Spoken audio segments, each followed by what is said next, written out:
میں پڑھی سبحان الذی اسری بعبدہ لیلا من المسجد الحرام، پاک ہے وہ ذات جس نے سیر کرائی اپنے بندے کو رات کے کچھ حصے میں۔ ہمارے نبی کریم رؤوف الرحیم کو یہ معراج ہوا، 27ویں رات تھی معراج شریف کی، رجب کی، تو اللہ تبارک و تعالیٰ نے اپنے نبی کو، اپنے محبوب کو معراج کروایا اور کہا رات کے کچھ حصے میں، تھوڑے سے حصے میں۔ حضرت محترم یہ معراج جو ہے نا، یہ حضرت آدم علیہ السلام سے چلتا آ رہا ہے۔ اللہ اپنے نبیوں کو معراج کرواتا، کسی جگہ پر سیر کرواتا، کسی جگہ پر کوئی ایسی جگہ پر معراج ہوتا، کہیں دیدار کرواتا۔ اکثر انبیاء کرام جو تھے اللہ نے ان کو معراج کروایا۔ ہمارے نبی کریم کو جو معراج ہوا وہ سب سے افضل تھا، اور یہ معراج جو ہے یہ انبیاء کرام کو ملتا ہے اور ہوتا ہے معراج اللہ کا۔ ویسے تو وہ کہتے ہیں نماز مومن کی معراج ہے، کہ جب نماز میں بندہ آتا ہے نا تو رب سے پھر ہم کلام باتیں ہوتی ہیں، رب سے ملاقاتیں ہوتی ہیں نا، رب سے بات چیت ہی ہوتی ہے نماز میں کھڑے ہونا، تو وہ مومن کی معراج ہے نماز۔ نماز تو مومن کی معراج ہے، باقی باتیں تو دور کی بات۔ تو یہ جتنے بھی انبیاء کرام آئے، جتنے بھی نبی آئے، اکثر اوقات اللہ نے ان کو معراج کرایا۔ اب میں آپ کو ذرا تفصیل میں بتاتا چلوں گا انشاءاللہ۔ حضرت آدم علیہ السلام سب سے پہلے ان کا معراج، کہ ان کو معراج کیسے ہوا۔ اللہ تبارک و تعالیٰ نے انی جاعل فی الارض خلیفہ، قرآن مجید میں آیا ہے کہ بے شک ہم نے زمین پر نائب اتارا، حضرت آدم علیہ السلام کو پیدا کیا۔ جب حضرت آدم علیہ السلام کو پیدا کیا تو اللہ تبارک و تعالیٰ نے ان کو بے شمار کمالات عطا کر دیے، بے تحاشا ان کو کمالات، یہاں تک کہ فرشتوں کو بھی حکم دیا ان کو سجدہ کرو، فرشتوں نے بھی سجدہ کیا۔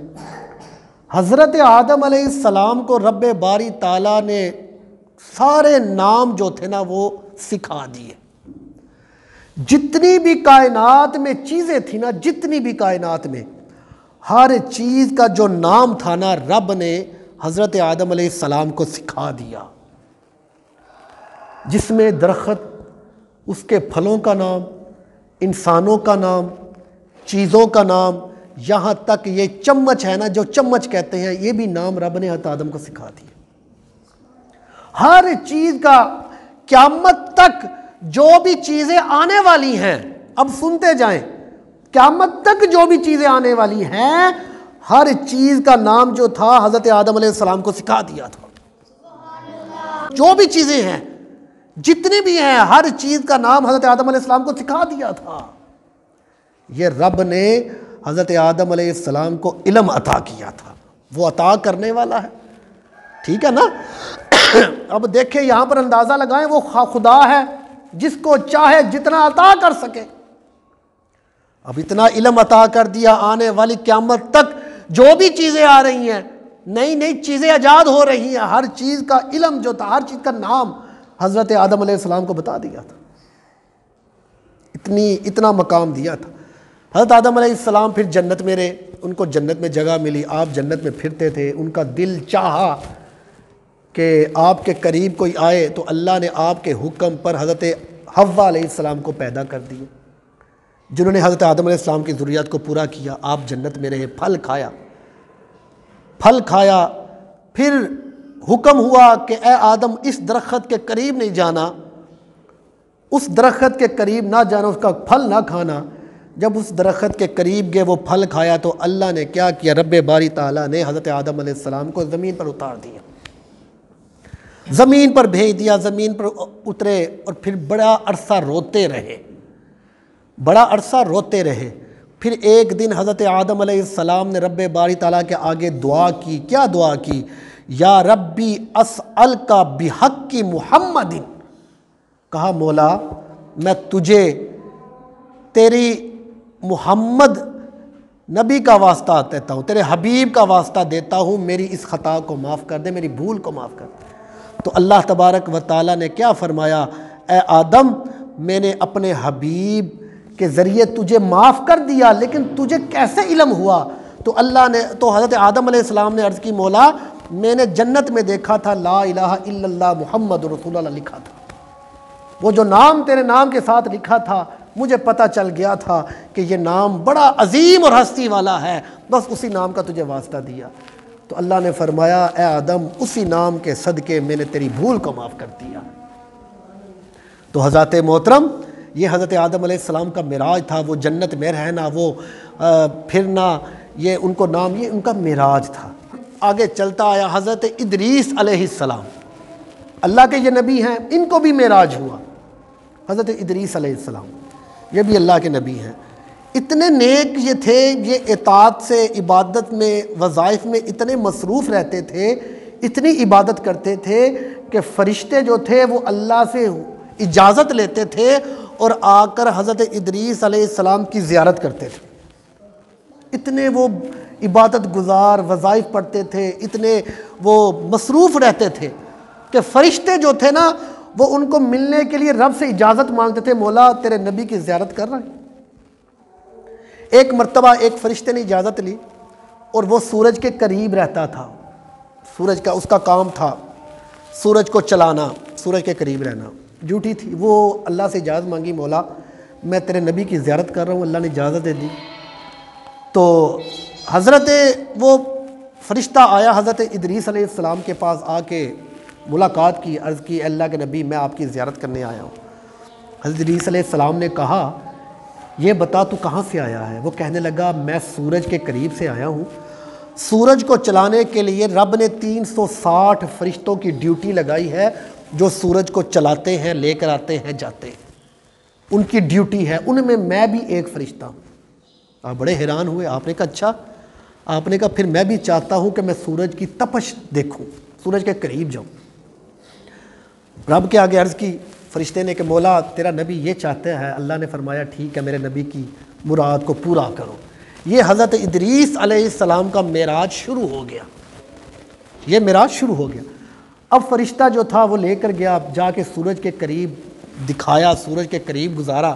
حضرت ادریس علیہ السلام نے دیکھا، جب سیر کی نا تو اللہ نے پوچھا اے میرے نبی کیا تیری کوئی اور بھی حاجت ہے؟ بتا دے، تیری وہ بھی پوری کر دوں۔ عرض کی مولا ہاں ہے، میں چاہتا ہوں میری ایک دفعہ جسم سے جان نکال دی جائے، جب جان نکلے میں موت کا ذائقہ چکھنا چاہتا ہوں، مجھے پتہ چلے کتنی تکلیف ہوتی ہے، میں تیری عبادت پھر زیادہ کروں۔ اللہ نے حکم دیا، اسرائیل علیہ السلام آئے، حضرت ادریس علیہ السلام کی جان نکال دی، جان نکالی پھر واپس ڈال دی۔ جب ڈالی تو اللہ نے فرمایا اے میرے نبی کیا کوئی اور تیری فرمائش ہے، اس کو پورا کرو؟ عرض کی مولا ہاں، ایسے کرے مجھے دوزخ دکھا دی جائے، میں دوزخ دیکھوں، وہاں پر ہوتی ہوئی آگ دیکھوں، عذاب دیکھوں۔ جب وہ میں چیزیں دیکھوں گا میں توبہ استغفار زیادہ کروں گا، تیری بارگاہ میں زیادہ جھکوں گا۔ اللہ نے کہا ٹھیک ہے۔ رب نے حکم دیا فرشتوں کو، فرشتوں میرے نبی کو دوزخ کی ذرا سیر کراؤ، دوزخ دکھاؤ۔ حضرت ادریس علیہ السلام کو دوزخ کو دکھایا گیا، دیکھا، سارا گھومے۔ جب گھوم لیا تو رب نے کہا اے ادریس، اے اللہ کے نبی، اے میرے نبی کیا تیری کوئی اور فرمائش ہے؟ عرض کی ہاں مولا میری ایک اور فرمائش پوری کر دی جائے۔ فرمایا کیا؟ فرمایا مجھے جنت کو دکھا دو، جب میں جنت کو دیکھوں گا، اس کے انعام اکرام دیکھوں گا، اس کی چیزوں خوبصورت چیزوں کو دیکھوں گا تو تیری اور شکر ادا کر کے تیری اور زیادہ عبادت کروں گا۔ اللہ نے کہا ٹھیک ہے فرشتوں لے جاؤ میرے نبی کو جنت میں۔ حضرت ادریس علیہ السلام کو جنت میں لے گئے، آپ نے جنت میں حوروں کو دیکھا، فرشتوں کو دیکھا، پھل کھائے، وہاں پہ انعام جو انعام و اکرام چیزیں استعمال کی۔ کافی دیر گھومتے رہے، سیر کرتے رہے، تو ایک فرشتے نے عرض کیا کہ اللہ کے نبی اب وقت پورا ہو گیا ہے، اب آپ جنت سے باہر آ جائیں، آپ کو واپس لے جاؤ۔ رب نے فرمایا ہے کہ کل نفس ذائقۃ الموت، ہر کسی نے موت کا ذائقہ چکھنا ہے، وہ تو میں نے چکھ لیا ہے۔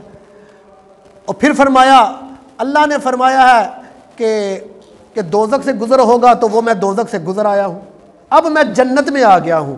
اور اللہ کا حکم ہے کہ جو جنت میں آ جاتا ہے وہ پھر واپس نہیں جائے گا۔ اب میں جنت میں آ گیا ہوں، میں واپس کیسے جاؤں؟ تو فرشتہ عرض کرنے لگا کہ اے اللہ کے نبی سب سے پہلے جنت میں آخر الزمان نبی اللہ کا محبوب آئے گا، اس کے بعد باقی لوگ آئیں گے۔ تو حضرت ادریس علیہ السلام کہنے لگے یہ بات آپ کی صحیح نہیں ہے، کیونکہ ان سے پہلے تو وہاں پر فرشتے بھی ہیں، وہاں پر حوریں بھی ہیں، تم لوگ تو پہلے بھی ہو، ابھی تو وہ آئے نہیں ہیں۔ تو حضرت عیسیٰ کہنے لگا کہ بات یہ ہے کہ ہم تو ان کے غلام ہیں، ہم غلامی کے لیے یہاں پر پہلے موجود ہیں۔ تو حضرت ادریس علیہ السلام کہنے لگے اگر تم غلام بن سکتے ہو تو میں بھی ان کا غلام بن کر ان کا دیدار کروں گا، ان کا استقبال کروں گا، میں بھی یہاں پہ رہوں گا۔ تو پھر اللہ نے حکم دیا اے فرشتوں چھوڑ دو میرے نبی کو، میرے نبی اب یہاں پر ہی رہیں گے۔ ادریس علیہ السلام جب قیامت کے دن آخر الزمان نبی میرا محبوب جب جنت میں آئے گا تو یہ بھی غلاموں کے ساتھ مل کر ان کا استقبال کریں گے۔ یہ سارا جو معراج تھا یہ حضرت ادریس علیہ السلام کا تھا۔ تو بتانے کا میرا مقصد یہ تھا کہ یہ جو معراج کا سلسلہ ہے یہ انبیاء کرام کو ہوتا رہا ہے۔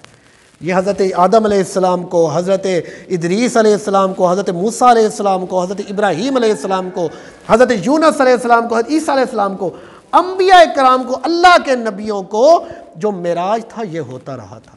انشاءاللہ اگلے جمعے جو ہے باقی جو انبیاء کرام ہیں ان کو کیسے معراج ہوا اس کے متعلق انشاءاللہ بیان ہوگا۔